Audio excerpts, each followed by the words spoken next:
The most powerful mechanism of the whole universe පිළිබඳව බුදුදහමේ විග්‍රහය අද සාකච්ඡා කරමු.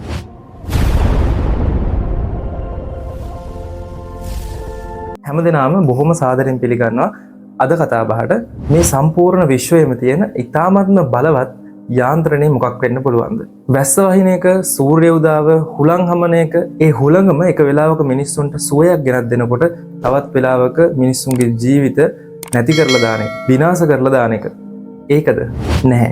ඊට වැඩිය අරුම පුදුම විශිෂ්ට යාන්ත්‍රණයක්, ක්‍රියාකාරීත්වයක් මේ විශ්වය ඇතුලේ තියෙනවා. අද කතා කරන්නේ මේ පිළිබඳව. ඊ타ත්ම ඈත යුගයේ ඉඳලා පෙරදිග බටහිර කියලා කිසිම බෙහෙදයක් නැතුව මිනිස්සු මනස සහ පුද්ගලයා පිළිබඳව යථාර්ථය හෙවීමට ගොඩාක් උත්සාහ කරා. තවමත් ඒ උත්සාහයන් සජීවී ලෝකයේ ඇතුලේ ක්‍රියාත්මක වෙනවා. නමුත් හැමෝටම එකඟ වෙන්න පුළුවන් විදිහේ ස්ථිර නිගමනයකට මෙන්න මේක තමයි කියලා එක ෂොට් එකටම ගන්න පුළුවන් විදිහේ නිගමනයක් ලෝකේ හැමෝම අතරේ පිළිගැනීමක් නැහැ. බුදුහාමුදුරුවෝ මේ ක්‍රියාකාරීත්වය පිළිබඳව බොහොම ලස්සන විග්‍රහයක් ඉදිරිපත් කරා. ඒක යෝගීන්ගේ ජීවිතය ඇතුලේ සජීවී යථාර්ථයක් වෙලා තියෙනවා. හැබැයි ඒ කියන කාරණාව විද්‍යාත්මක රාමුව ඇතුලේදී ඒ අයට අදාළ වෙන්නේ නැහැ. විද්‍යාඥයෝ විද්‍යාත්මක කාරණා පැත්තකට දාලා තමන්ගේ ජීවිතය ඇතුලෙන් ඒ කියන යථාර්ථය හොයන්න ගියොත් ඒගොල්ලන්ට ඒක හම්බ වෙනවා. නමුත් ඒ අයට ඕනි ඒ වගේ පර්යේෂණයක් නෙමෙයි. එයාගේ පර්යේෂණ මෙතඩ් එක ටිකක් වෙනස්.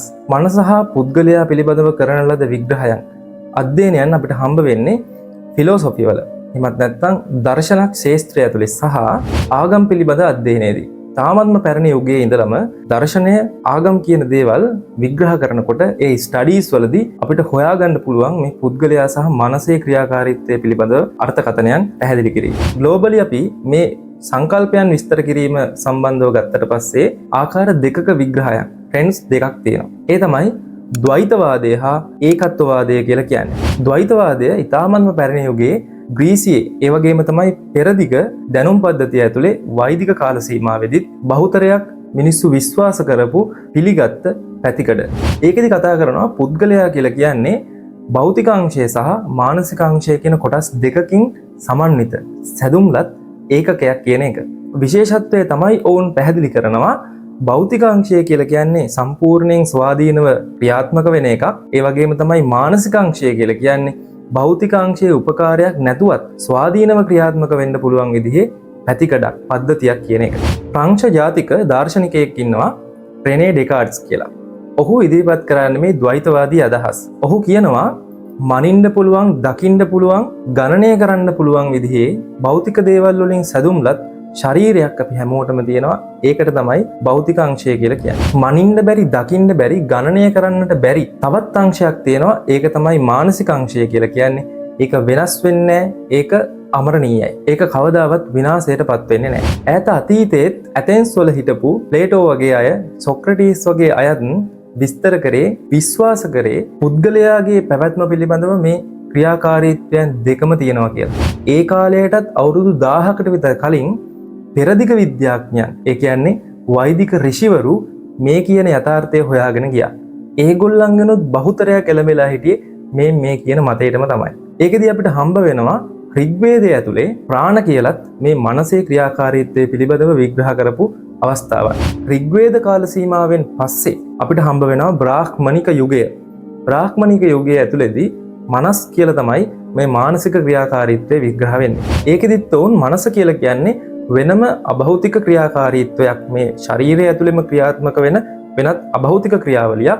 ඒ වගේම ශරීරය කියලා කියන්නේ වෙනමම භෞතික ක්‍රියාවලියක් විදිහට තමයි අර්ථකථනය කරලා තිබෙන්නේ. ඊටත් පස්සේ අපිට හම්බ වෙන උපනිෂද් කාල සීමාව, ඒ කියන්නේ පෙරදිග මිනිස්සුන්ගේ චින්තනයේ උපරිම අවස්ථාවකට ආපු කාල සීමාවේදී ආත්මන් හා බ්‍රහ්මන් කියලා ප්‍රධාන විග්‍රහයන් දෙකක් තිබ්බා ලෝකයේ පිළිබඳව සහ පුද්ගලයා පිළිබඳව. මේ සංකල්ප ඉතාමත්ම ගැඹුරුයි. මේවා පිළිබඳව කතා කරන්න ගොඩක් දේවල් තියෙනවා.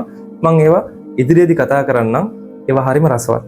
උපනිෂද් වලදී ආත්මන් කියලා කතා කරේ මේ පුද්ගලයාගේ අභ්‍යන්තරයේ ක්‍රියාත්මක වෙන අභෞතික යථාර්ථය.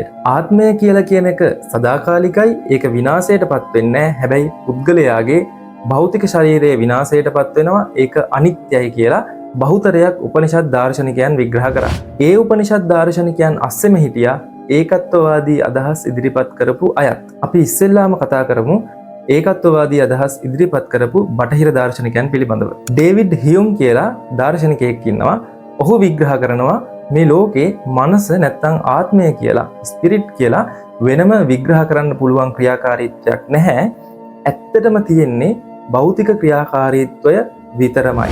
භෞතික කයේ සිද්ධ වෙන මේ මෙකනිසම් එක ඇතුළෙම තමයි අපිට මනස කියන මායාව අත්විඳින්න සිද්ධ වෙන්නේ කියලා ඔහු විග්‍රහ කරනවා. ඔහුට අනුව මේ ශරීරය කියන භෞතික කයේ තියෙන භෞතික ඉන්ද්‍රයන් මගින් සිද්ධ වෙන සංජානන ක්‍රියාවලියේ වේගවත් බව නිසා තමයි මනස කියන මායාව අපිට අත්දකින්න සිද්ධ වෙන්නේ. ඒක අපේ මොලේ නියුරෝන අතර සිද්ධ වෙන විද්‍යුත් කම්පන අන්තර් ක්‍රියාවලියක්. තවදුරටත් ඔහුගේ අදහස් වලට පක්ෂව අදහස් ඉදිරිපත් කරපු ඒ වගේම රෙනේ ඩෙකාර්ට්ස් කියන දාර්ශනිකයාට විපක්ෂව අදහස් ඔහුගේ අදහස් බිඳහෙලන්න අදහස් ඉදිරිපත් කරපු ගිල්බර්ට් රයිල් කියන දාර්ශනිකයා විග්‍රහ කරනවා. ඔහු හරිම උපහාසාත්මකව ඉදිරිපත් කරනවා The Dogma of the Ghost in the Machine කියලා.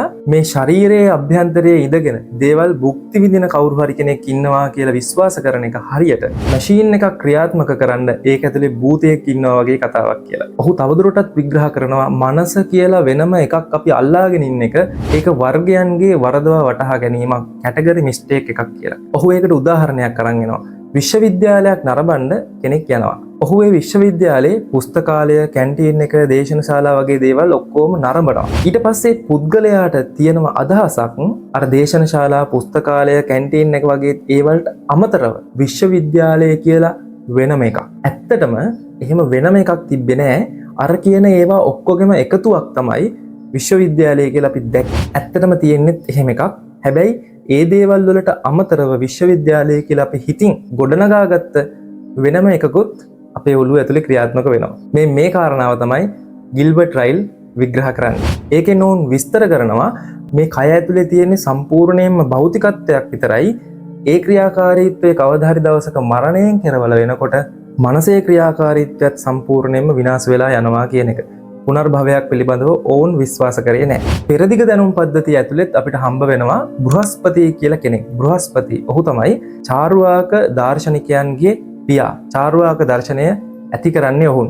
බුදුහාමුදුරුවන්ගේ කාලේ හිටපු චාර්වාක දාර්ශනිකයා තමයි අජිතකේස කම්බල කියලා කියන්නේ. ඔවුන් විස්තර කරේ පුනර්භවයක් කියලා එකක් නැහැ. පුනර්භවයක් නැත්තේ ආත්මය කියලා එකක් නැහැ. සසර තුල දිගට ගමන් කරන කිසිම පදාර්ථයක් නැහැ. තියෙන්නේ භෞතිකත්වයේ විතරයි. මරණින් පස්සේ ඒ කියන භෞතිකත්වයත් සම්පූර්ණයෙන්ම විනාශ වෙලා යනවා කියන එක. ඔබ සමහරක් විට අහලා ඇති යාවත් ජීවේත් සුඛං ජීවේත් ඍණං කତ୍වා ගෘතං පිවේත් භක්ෂ්මි භූතස්ස දේහස්ස පුනරාගමනං කෘතක් කියලා ශ්ලෝකයක් තියෙනවා. ඒ ශ්ලෝකෙනුත් කියන්නේ පුළුවන් තරම් ණයට හරි ගිතෙල් අරගෙන කාලා බීලා සැපට ඉන්න විනාශ වෙලා අළු වෙලා යන මේ ජීවිතයට පුනර්භවයක් නැහැ කියන එක. බුදුහාමුදුරුවෝ ඔය කියන වර්ග දෙකේම අදහස් ප්‍රතික්ෂේප කරා. බුදුහාමුදුරුවන්ට තියෙන්නේ වෙනත්ම අදහසක් පුද්ගලයා හා මනසේ ක්‍රියාකාරීත්වය පිළිබඳ. දැන් අපි කතා කරමු ඒක. බුදුහාමුදුරුවෝ හුදු භෞතිකවාදී චින්තනයේ ඉන්නෙත් නැතුව, හුදු විඥානවාදී චින්තනයේ ඉන්නෙත් නැතුව බුදුහාමුදුරුවෝ බොහොම ලස්සනට අභ්‍යන්තරික ක්‍රියාකාරීත්වය පිළිබඳ විග්‍රහ කරනවා. විවිධ වචන වලින් බුදුහාමුදුරුවෝ මේ මනස කියන ක්‍රියාකාරීත්වය විස්තර කරලා තියෙනවා. චේතෝ, නාම, චිත්ත, මන, විඥාන. තවත් වචන ගොන්නක් අපිට සූත්‍ර සාහිත්‍යයෙන් සහ අභිධර්මයෙන් හම්බ වෙනවා. චේතෝ, නාම කියන කොටස් වලින් සාමාන්‍යයෙන් හඳුන්වන්නේ අභ්‍යන්තරික ක්‍රියාකාරීත්වයම තමයි. හැබැයි අපිට බුදුදහම ඇතුළේදී ප්‍රධානම මේ අභ්‍යන්තරික ක්‍රියාකාරීත්වය පිළිබඳව කතා කරන ක්ලියර් වචන තුනක් හම්බ වෙනවා. සංයුක්ත නිකායේ තියෙනවා අසුතවන්තු කියලා සූත්‍රයක්. ඔබට ඕනනම් ඒක රිෆර් කරන්න පුළුවන්. බොහොම පොඩි සූත්‍රයක්. හැබැයි ඒක ඇතුලේ කතා කරලා තියෙන කොටස් නම් පුදුමාකාර දාර්ශනිකයි. ගිහිල්ලා බලන්න අසුතවන්තු කියලා ඔබ Google එකේ සර්ච් කරන්න. එතකොට ඔබට ඒ tripitaka.lk එකෙන් ඒක රිෆර් කරන්න. අසුතවන්ත සූත්‍රයේදී බුදුහාමුදුරෝ දේශනා කරනවා යදිදං උච්චති චිත්තං ඉතිපි මනෝ ඉතිපි විඥානං ඉතිපි තං රත්ත්‍යාච දිවසස්සච අඤ්ඤදේව උප්පජ්ජති අඤ්ඤං නිරුජ්ජති කියලා. ඒකෙදි මේ පුද්ගල අභ්‍යන්තරික ක්‍රියාකාරීත්වය චිත්ත, මන, විඥාන කියලා බුදුහාමුදුරෝ පැහැදිලිවම වචන තුනකින්ම විග්‍රහ කරනවා. හැබැයි බුදුහාමුදුරෝ කියන්නේ මේ සම්පූර්ණම එකම ක්‍රියාවලියක්. ඒ එකම ක්‍රියාවලියේ විවිධ පැතිකඩ තුනක් තමයි ඔය නම් තුනෙන් හඳුන්වලා තියෙනවා. දැන් අපි කතා කරමු ඒකින් එක. චිත්තමන විඥාන කියලා තිබ්බට අවබෝධ කර ගැනීමේ පහසුව හින්දා මම ඒක විඥාන මන චිත්ත කියලා විග්‍රහ කරන්න. විඥානය කියලා කියන්නේ මොකක්ද? විඥානය කියලා කියන්නේ බුදුහාමුදුරුවෝ ජීවත් වෙලා ඉඳපු කාල සීමාවෙදිත් ධර්මාන කාල සීමාවෙදිත් අතිශය විවාදාපන්න වෙච්ච මාතෘකාවක්. ඔබ අහලා ඇති අලගද්දෝපම සූත්‍රය වගේ සූත්‍රවලදී සාති භික්ෂුව විඥානය පිළිබඳව වැරදි දෘෂ්ටියක් ආදානය කරගෙන සිටපු ආකාරය පිළිබඳව බුදුහාමුදුරුවෝ විග්‍රහ කරලා තියෙනවා. බුදුදහමේදී විඥානය කියන එක පැහැදිලි කිරීමේ පහසුවට නාමපදයකින් විස්තර කරලා තිබ්බට ඇත්තටම ඒක නාමපදයකින් විස්තර කරන්න පුළුවන් එකක් නෙමෙයි. විජානාතීතිකෝ විඥානං කියලා බුදුහාමුදුරුවෝ දේශනා කරනවා. විජානාති දැන ගැනීම දැනීම කියන එක තමයි විඥානය කියලා කියන්නේ. ඒක ක්‍රියාපදයකින් තමයි හඳුන්වන්න පුළුවන්. ඒක ප්‍රොසෙස් එකක්, ක්‍රියාවලියක්. ඒක පදාර්ථයක් නෙමෙයි. දැනගැනීම කියන ක්‍රියාවලිය තමයි විඥානය කියලා කියන්නේ. විඥාන කියන පදේ ඇතුලේ තියෙනවා වී කියලා උපසර්ගයක්. වී කියන උපසර්ගයේ අර්ථ ගොඩාක් තියෙනවා. ඒ ගොඩ ඇතුලේම එක අර්ථයක් තියෙනවා වෙන් කිරීම, බෙදීම කියන අර්ථය. විභේදනය කිරීම. ඒ අනුව ගත්තට පස්සේ බාහිර ලෝකයෙන් විෂය වස්තු වෙන් කරලා හඳුනා ගන්න පුළුවන් හැකියාවට විඥාන කියලා කියන්න පුළුවන්. විඥානය තියෙන්නේ අපේ ශරීරයේ කොතනද? විඥානය ශරීරයේ හැමතැනම තියෙනවා. රූපය හඳුනා ගන්න විඥාණයට කියනවා චක්කු විඥානය කියලා. සෝත විඥාන, ගාන විඥාන, ජීවහා විඥාන, කාය විඥාන මුළු ශරීරයේ පුරාම තියෙනවා. අපේ මේ හැම පුරාවටම කාය විඥානය තියෙනවා. එකෙන් කෙටියෙන්ම කියන්නේ ඉන්ද්‍රිය සංවේදීතාවය පිළිබඳව කතාවක්. විඥාණයෙන් මූලිකවම අපිට බාහිර ලෝකයෙන් අදාළ කරන විෂය වස්තුව පමණක් ඇසින් ග්‍රහණය කරගෙන දැනගත යුතු දේ අපිට අපේ චිත්තසංතානය වෙත යොමු කරලා දෙන එක තමයි විඥාණයෙන් කරලා දෙන්නේ. අදාළ ඉන්ද්‍රිය මගින් චිත්තසංතානයට අරමුණ ගෙනල්ලා දෙන එක තමයි විඥාණයෙන් කරලා දෙන්නේ. විඥානයේ ක්‍රියාවලිය එතනින් නවතින්නේ නැහැ. විඥානය කියන එක පටිච්ච සමුප්පාදයේදී බුදුහාමුදුරුවෝ විස්තර කරලා තියෙනවා විඥාන පච්චයා නාම රූපං නාම රූප පච්චයා විඥාන කියලා. නාම රූප කියලා කියන්නේ පංචස්කන්ධයට. ඒ කියන්නේ සම්පූර්ණ මේ පුද්ගලයාගේ සම්පූර්ණම ක්‍රියාවලිය. විඥානය මේ පුද්ගල පැවැත්මට අපිට හේතු වෙන ආකාරය බුදුහාමුදුරුවෝ දේශනා කරනවා එතනදී. ඒක මෙන්න මේ විදිහටත් ගන්න පුළුවන්. සහ මීට වැඩිය තව ගැඹුරු ස්තරයකුත් තියෙනවා. චුතිහා ප්‍රතිසන්ධි විඥානය. විඥානය කියන එක නිකම්ම දෙයක් දැනගන්නවා කියන සීමාවටත් එහා ගිහිල්ලා සත්වයෙකුගේ ප්‍රතිසන්ධියට හේතු වෙනවා කියන අර්ථයක් ඒක ඇතුලේ තියෙනවා. ප්‍රතිසන්ධි විඥානය කියලා කියන්නේ පුද්ගලයෙක් මව් කුස පිළිසඳ ගන්නකොට සත්වයාගේ හෝ පුද්ගලයාගේ හෝ පැවැත්මට හේතු වෙන ජීවමය අංශය තමයි විඥානය. ආන්ගේ කියන ජීවමය අංශය එකතු වුණාට පස්සේ තමයි අපි සම්පූර්ණ පුද්ගලයෙක් කියලා කියන්නේ නැත්නම් සත්වයෙක් කියලා කියන ප්‍රපංචය ගොඩ නැගෙන්නේ. එතකොට විඥානය කියන එක අපේ සම්පූර්ණ පැවැත්ම සඳහා හේතුවක් බවට පත් වෙනවා. ඒ වගේම තමයි දැනගැනීම කියන ක්‍රියාවලියටත් හේතුවක් බවට පත් වෙනවා. ඒක අපේ සම්පූර්ණ අභ්‍යන්තරික ක්‍රියාකාරීත්වයේ එක පැත්තක් විතරයි. විඥානය කියන එකට මොකක්ද කරන්න ඕනි කියලා බුදුහාමුදුරුවෝ දේශනා කරනවා. විඥානං පරිඤ්ඤයං. විඥානය කියන එක දුරු කරන්න ඕනි එකක් නෙමෙයි. විඥානය කියන එක තීව්‍ර කරන්න ඕනි එකක් නෙමෙයි. විඥානය කියන්නේ පරිඤ්ඤයං මනාව දැනගන්න ඕනි එකක්. ඉතාමත්ම ඉහළ මට්ටමකින් දැනගන්න ඕනි, අවබෝධ කරගන්න ඕනි එකක් තමයි විඥානය කියලා කියන්නේ. ඒක ඇතුලේ සිද්ධ වෙන මායාව පිළිබඳව, අපිව රවට්ටන ආකාරය පිළිබඳව අපි අල්ලගන්න ඕනි. අනුපස්සන භාවනාවලදී, සතිපට්ඨානය වගේ දේවල් වලදී ට්‍රේන් කරන්නේ පුද්ගලයෙක්ට ඕන් ඔය කියන සූක්ෂම අවස්ථාවට එනකම්ම පුද්ගලයෙක්ගේ මානසික මට්ටම දියුණු කරන්න. මේවා දිගට වෙනම කතා කරන්න පුළුවන් විදිහේ මාතෘකා අද කතා බහ එච්චර දිගට යන එකක් නෙමෙයි. ඊළඟ කාරණාව තමයි මනෝ කියලා කියන්නේ. මනස් කියන වචනය. මනස් කියන වචනය බුදුහාමුදුරුවෝ පහළ වෙන්න කලින් මං ඉස්සෙල්ලත් කිව්වා බ්‍රාහ්මණික යුගයේදීත් මනස් කියන එක පාවිච්චි වුණා. හැබැයි ඒකෙදී ඒක කතා කරේ ආත්මය වගේ අර්ථකථනයකින් තමයි මනස් කියන එක ගැන කතා කරේ. අද අපි මනස කියන එක ගැන කතා කරනවා. මනස කියන එක මයින්ඩ් මනස. එතනදී කතා කරන්නේ වෙනමම සංජානන ක්‍රියාවලියක් පිළිබඳව. හැබැයි බුදුහාමුදුරුවෝ මේ මනස කියන එක ගැන කතා කරේ මනෝ ඉන්ද්‍රිය කියලා. පුද්ගලයෙක්ට තියෙනවා කියලා කියනවා ඉන්ද්‍රිය 6ක්. අපි කියන්නේ පංචේන්ද්‍රිය කියලා. පංචේන්ද්‍රිය කියලා කියන එකට අමතරව තවත් ඉන්ද්‍රියක් බුදුහාමුදුරුවෝ දේශනා කරනවා. ෂඩින්ද්‍රිය කියලා තමයි එතකොට ඒක කියන්නේ. ඉන්ද්‍රිය 6ක් තියෙනවා කියලා පුද්ගල ක්‍රියාකාරීත්වය තුළ. ඉන්ද්‍රියකින් සිද්ධ කරන්නේ අරමුණු ලබා ගන්න එක. ෆැක්ටරි එකක සිද්ධ වෙන ක්‍රියාවලියක් වගේ අපි කැමති අකමැති හරි මේ කියන දිශාවට අපේ අරමුණ යොමු කරන්නේ ආන්ගේ ඉන්ද්‍රිය මගින්. අදාළ ඉන්ද්‍රිය නැත්තම් එහෙම අපිට ඒ අරමුණු ග්‍රහණය කරගන්න බෑ. මනස කියලා කියන්නේ ඉන්ද්‍රියක්. මනසේ ක්‍රියාකාරීත්වයට එනර්ජි එක සපයන අරමුණ තමයි ධම්ම කියලා කියන්නේ. ධම්ම කියලා කියන්නේ මානසික ක්‍රියාකාරීත්වයක්. දීඝනිකායේදී බුදුහාමුදුරුවෝ දේශනා කරනවා චක්කුණා රූපං දිස්වා සෝමනස්සට්ඨානීයං රූපං උපවිචරති. මේ විදිහට චක්කු සෝත ගාන જીවහා කාය ඒ ඔක්කොම විස්තර කරලා මනසා ධම්මං විඤ්ඤාය සෝමනස්සට්ඨානීයං ධම්මං උපවිචරති කියලා. ඒකෙන් පැහැදිලි වෙනවා ඇස රූප ග්‍රහණය කරගන්නවා වගේ, කනින් ශබ්ද ග්‍රහණය කරගන්නවා වගේ මනසේ ක්‍රියාකාරීත්වය නැත්තම් මනසට පැවරිලා තියෙන කාර්යභාරය තමයි අපේ අභ්‍යන්තරය ඇතුලේ සිද්ධ වෙන සවිඥානිකත්වය. ග්‍රහණය කරගන්න එක තමයි මනසේ ක්‍රියාකාරීත්වය. මනස කියලා කියන ඉන්ද්‍රිය අනිත් ඉන්ද්‍රිය පහටම වැඩිය පවර්ෆුල්. ඒක එහෙම වෙන්නේ ඇසට පුළුවන් තමන්ගේ ඉස්සරහා තියෙන රූපය ග්‍රහණය කරගන්න විතරයි. කනට පුළුවන් එයාට ඒ වෙලාවේ දැනෙන ශබ්දයක් ග්‍රහණය කරගන්න විතරයි. ඒ ශබ්දය නිකුත් වෙලා අවසන් වුණාට පස්සේ ඒකේ ප්‍රතිරාවය හරි ඒ වෙලාවේ සජීවීව මේ ලෝකයේ ඇතුලේ සිද්ධ වෙමින් පවතින දෙයක් පිළිබඳව තමයි එයාට අවබෝධ කරගන්න පුළුවන්කම තියෙන්නේ. නැත්තම් දැනගන්න පුළුවන්කම තියෙන්නේ. හැබැයි මනස එහෙම නෙමෙයි.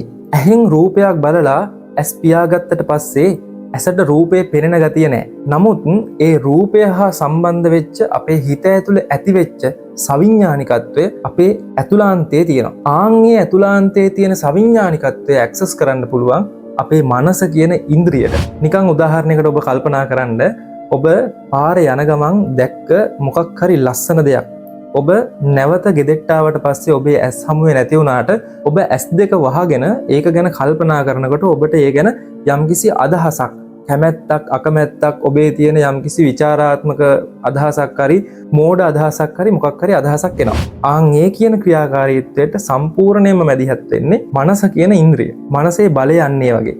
ඒක කොයි වෙලාවකවත් නවතින්නේ නැහැ. අපි අපේ පංචේන්ද්‍රියන්ම වහගෙන ඒවැන් කිසිම විදිහකින් අරමුණක් එන්නේ නැති වෙන්න ඔක්කොම ලොක්ඩවුන් කරගෙන හිටියත් අපේ මනසේ ක්‍රියාකාරීත්වය නවතින්නේ නැත. ඒක හින්දමයි බුදුහාමුදුරුවෝ දේශනා කරේ මනස සියලු ධර්මයන්ට ප්‍රධානයි. සියලු ධර්මයන්ගේ ශ්‍රේෂ්ඨත්වයේ පවතින්නේ මනස මත. මනෝපුබ්බංගමා ධම්මා මනෝ සෙට්ටා මනෝමය මනසාචේ පසන්නේන භාසතිවා කරෝතිවා. ඔබ ඒක ඕනි තරම් අහලා තියෙනවනේ. මනස කියලා කියන ඉන්ද්‍රිය පිළිබඳව ඔබට දැන් අදහසක් ඇති. සම්පූර්ණ අභ්‍යන්තරික ක්‍රියාකාරීත්වයේම එක කොටසක් තමයි චිත්ත මන විඤ්ඤාණ කියලා කියන්නේ. බුදුහාමුදුරුවෝ මේ අභ්‍යන්තරික ක්‍රියාකාරීත්වය සම්පූර්ණ වශයෙන්ම විග්‍රහ කරනකොට ඒකේ එක එක පැතිකඩවල් තමයි ඒ වචන වලින් අර්ථකථනය කරේ. චිත්ත කියලා කියන්නේ වැඩිපුරම මේ අභ්‍යන්තරික ක්‍රියාකාරීත්වය ආවරණය වෙන කොටස.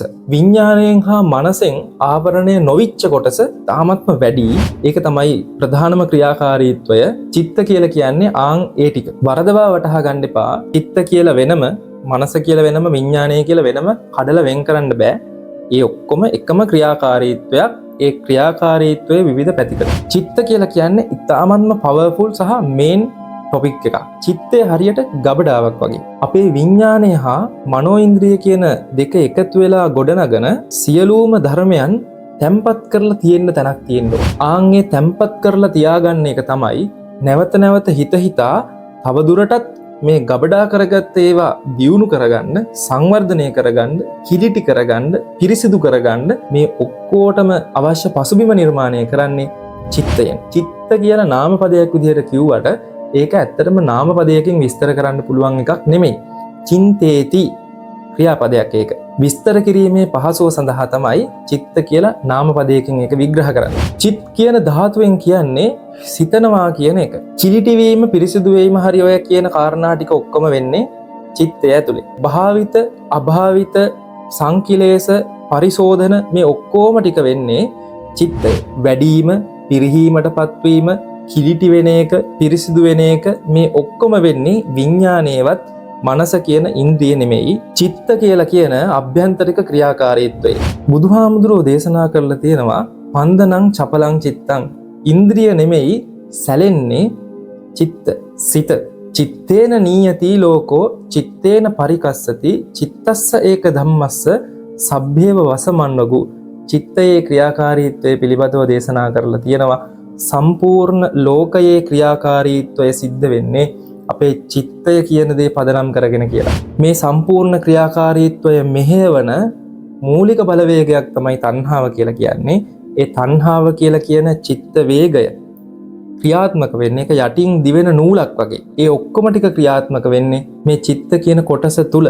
ඒකෙන් තමයි අපිට ඒ ගැන පැහැදිලි කරගන්න පුළුවන්කම තියෙන්නේ. චිත්තයට අපි මොකක්ද කරන්න ඕනේ? චිත්තං දන්තං සුඛවහං. චිත්තය කියලා කියන්නේ දමනය කරගන්න ඕනි එකක්. ඒක වඩන්න ඕනි එකක්. පුද්ගලයෙකුගේ නිවන සඳහා කරන්න ඕනි චිත්තය පිරිසුදු කර ගැනීම, චිත්ත පාරිශුද්ධිය, චිත්ත නිරෝධය.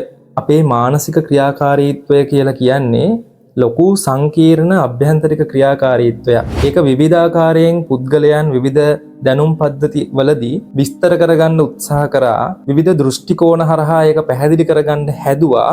හැබැයි සතුටුදායක උත්තරයක් ඒ කිසිම ගුරුකුලයක අයට තිබ්බේ නැහැ. බටහිර චින්තකයන්ට වේවා, පෙරදිග චින්තකයන්ට වේවා හැමෝටම බොහොම සරලව ගොඩවල් දෙකකට දාන්න පුළුවන් විදිහේ අදහස් තමයි තිබ්බේ. ද්වෛතවාදී අදහස්, ඒකත්වවාදී අදහස්, අපි ඕක ධර්මය ඇතුළේ නම් ශාස්ත්‍රවාදී අදහස්, උච්ඡේදවාදී අදහස් කියලා පැත්තකට දානවා. බුදුහාමුදුරුවෝ දේශනා කරපු ධර්මය ඇතුළේ තියෙන විග්‍රහයන් එකක්වත් ඕන් ඔය කියන ගොඩවල් දෙකට වැටෙන්නේම නැත. බුදුහාමුදුරන්ගේ විග්‍රහයන් ඊට වැඩිය සෑහෙන ගැඹුරුයි, දාර්ශනිකයි සහ ඒව ඇතුළේ තියෙනවා අතිශය ප්‍රායෝගික බවක්. ඒ තමයි මේ ලෝකය ඇතුළේ ක්‍රියාත්මක වෙන යථාර්ථය. ඒ යථාර්ථය කියන දේ ග්‍රහලෝකකින් වෙන පිටසක්වල ලෝකකින් මෙහෙට ඇවිල්ලා කවුරුත් දේශනා කරපු එකක් නෙමෙයි. බුදුහාමුදුරුවෝ කියන්නේ සාමාන්‍ය මනුස්ස කාන්තාවකගේ කුසින් ඉපදිච්ච මනුස්සයෙක්. සාමාන්‍ය කියලා කිව්වහම වැරදියට අර්ථකථනය කරගන්න එපා. ඒ කාන්තාව උතුම් ඒ කියන හැම දෙයක්ම මේ ගුණාංග ක්වොලිටිස් ටික හැමම තියෙනවා. හැබැයි මනුස්සයෙක්. අනික කිසිම දියුණුවක් නැති යුගයක නෙමෙයි. බුදුහාමුදුරුවෝ මීට අවුරුදු 10000කට කලින් හරි මීට අවුරුදු 30000කට විතර කලින් මේ ලෝකේ පහළ වුණා නම් ඇත්තට මේ පහළ වීමෙන් වැඩක් නැහැ. එකක් තමයි බුදුහාමුදුරුවන්ට ධර්මය අවබෝධ කරගන්න පුළුවන් වෙන මට්ටමකට මිනිස්සුන්ගේ දැනුම් පද්ධති දියුණු වෙලා තිබෙත් නැහැ. මිනිස්සුන්ගේ මනස දියුණු වෙලා තිබෙත් නැහැ. මිනිස්සු ගෝත්‍රිකව තැන් තැන්වල තමන්ගේ එදිනෙදා ජීවිතයට ඕනි කරන දීපැවතක් විතරයි අරගෙන ගියේ. ඉන් එහා චින්තනයක් බිහි කිරීමේ අවශ්‍යතාවයක් ඒගොල්ලන්ට තිබ්බේ නැහැ. හැබැයි මිනිස්සු තමන්ගේ ජීවිතය සංවර්ධනය කරගෙන, තමන්ගේ චින්තනය සංවර්ධනය කරගෙන යනකොට තමයි උපනිෂද් කාල සීමාව වගේ කාලෙදී මිනිස්සුන්ගේ චින්තනය අතිශය විකාශනයට පත් වෙලා තිබ්බේ. අපි වේදය අධ්‍යයනය කරද්දී මුලදිම මිනිස්සුන්ට තිබ්බේ බොහොම මූලික දේවල් ටිකක්. පරිසරයත් එක්කලා මිනිස්සු බොහොම සුහදව ගත කරපු තමන්ගේ එදිනෙදා ජීවිතේ ආහාර පාන සුරක්ෂිත භාවය සතුරන්ගෙන් ආරක්ෂා වෙලා ජීවත් වෙන එක පොඩි දේවල් ටිකක් තිබ්බේ. කර්මයේ පුනර්භවය අභ්‍යන්තරික යාන්ත්‍රණයන් පිළිබඳව හොයනවා වගේ වෙනම දාර්ශනික කතා තිබ්බේ නැහැ. හැබැයි උපනිෂද් කාලයේ වෙද්දී මිනිස්සුන්ගේ චින්තනය එතෙන්ට ඇවිල්ලායි තිබ්බේ. ඒ කාලයේ තමයි බුදු කෙනෙක් පහළ වෙන්න තිබ්බ හොඳම කාලය. අද වගේ කාලයක පහළ වුණත් මම නම් හිතන්නේ ලොකු ප්‍රයෝජනයක් වේවි කියලා. ඇත්තටම පහළ වෙන්න ඕනි කාලෙදි තමයි පහළ වෙලා තියෙන්නේ. විශ්වයේ ක්‍රියාකාරීත්වයන් සිද්ධ වෙන්නේ විශ්වයට ඕනි විදිහට. ඒක අපි කවුරුත් බලෙන් කරන දෙයක්වත් එහෙම එකක් නෙමෙයි. ඒක විශ්වයේ ක්‍රියාකාරීත්වය. ඉතින් ඒකට අපිට ආයෙත් අමුතුවෙන් ඇඟිලි ගහන්න දෙයක් නැහැ. අපිට කරන්න පුළුවන් දේ විශ්වය යම් කිසි ආකාරයකට ගලාගෙන යනවා. ඒකට අපි දකින විදිහට, අපි දන්න විදිහට ඒක පැහැදිලි කරගන්න එක විතරයි. බුදුහාමුදුරුවෝ මේ යාන්ත්‍රණය සම්පූර්ණ මේක ඇතුලේ තියෙන මායාව හොඳටම තේරුම් ගත්තා. තමන්ගේ විමුක්තිය සලසාගෙන ලෝකයාට යන්න ඕනි ක්‍රමය බුදුහාමුදුරුවෝ පැහැදිලි කරලා දුන්නා. ඒ පරිශ්‍රණ ක්‍රමය වෙනස්. ඒක තමන්ගේ ජීවිතය ඇතුළෙන් තමන් දකින්න ඕන එක. ඒක අපි වාද කර කර තර්ක කර කර හිටියයි කියලා ලබන්න පුළුවන් විදිහ එකක් නෙමෙයි. අද කතා බහ ගොඩක් දීර්ඝ එකක්. මට බෞද්ධ මනෝවිද්‍යාව කතා කරන්න ඕනිකම තියෙනවා. ඒකට ගත්ත පොඩි ප්‍රවේශයක් තමයි මේ මනස කියලා කියන්නේ මොකක්ද කියන එක ගැන බුදුහාමුදුරුවන්ගේ ආකල්පය. අපි ඊළඟ වීඩියෝ එකකදී බලමු කොහොමද බුදුදහම ඇතුලේ මනෝවිද්‍යාව පිළිබඳව කතා කරලා තියෙන්නේ. ඒ පිළිබඳව කරුණු කාරණා අපි ඉදිරියට කතා කරමු. අද මේ කතා බහත් එක්කලා එකතු වෙලා හිටපු ඔබ සියලු දෙනාටම යම්කිසි අදහසක් ඇති පළ කරන්න කමෙන්ට් සෙක්ෂන් එක ඕපන් තියෙනවා. ඔබට කැමති අදහසක් පළ කරන්න පුළුවන්. ඔබ කැමති නම් මේ වීඩියෝ එකට ලයික් එකක් දාන්න. තව කට්ටිය මේක බලන්න ඕනේ කියලා හිතනවා නම් ෂෙයා කරන්න. ඔබට තව මොන හරි දැනගන්න ඕනේ දේවල් තියෙනවා නම් ඒවත් කමෙන්ට් එකක් විදිහට දාන්න.